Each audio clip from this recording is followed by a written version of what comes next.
तुम्हारी बेटी कहाँ गई। वो कहता है कि चलो उसे मैं ढूंढूंगा शाम को। अगले दिन वो जाने लगता है, फिर खेतों में अपनी बीवी को कहता है कि तुम आज खाना दूसरी बेटी को दे के भेजना, पहली वाली पत्नी कहाँ गई है उसे फिर हम ढूंढेंगे मिलके।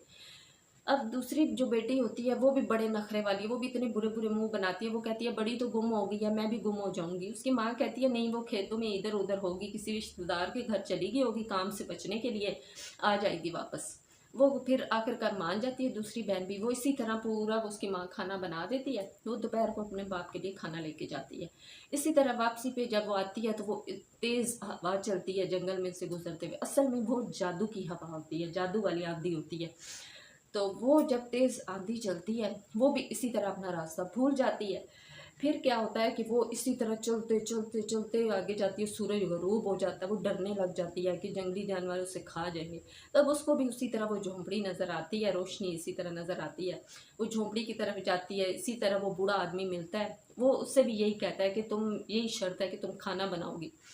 वो भी मान जाती है, वो कहती है ठीक है। लेकिन वो भी खाना बनाते हुए उस मुर्गा मुर्गी और गाय की तरफ देखती भी नहीं है कि उन्होंने भी कुछ खाना है। हालांकि वो बहुत भूखे होते हैं, उसकी तरफ देख रहे होते हैं कि शायद उसे भी दे।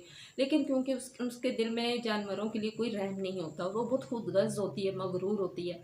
इस वजह से वो चुप करके बूढ़े को खाना देती है और ऊपर जाके कमरे में चली जाती है, जो कि बूढ़ा आदमी उसे कहता है कि ऊपर चरपाई है जहाँ उसकी बहन जाती है। वो भी इसी तरह अपनी बहन की तरह, जैसे ही उसकी आंख लगती है एक जोर से आवाज आती है, ऐसे लगता है तूफान आ रहा है, जोर से हर चीज गोल गोल घूम रही है।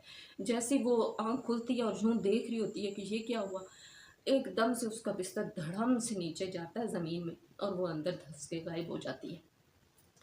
अब क्या होता है कि तीसरे दिन वो जो सबसे छोटी बहन होती है लैला, वो अपने अम्मी को कहती है कि आज बाबा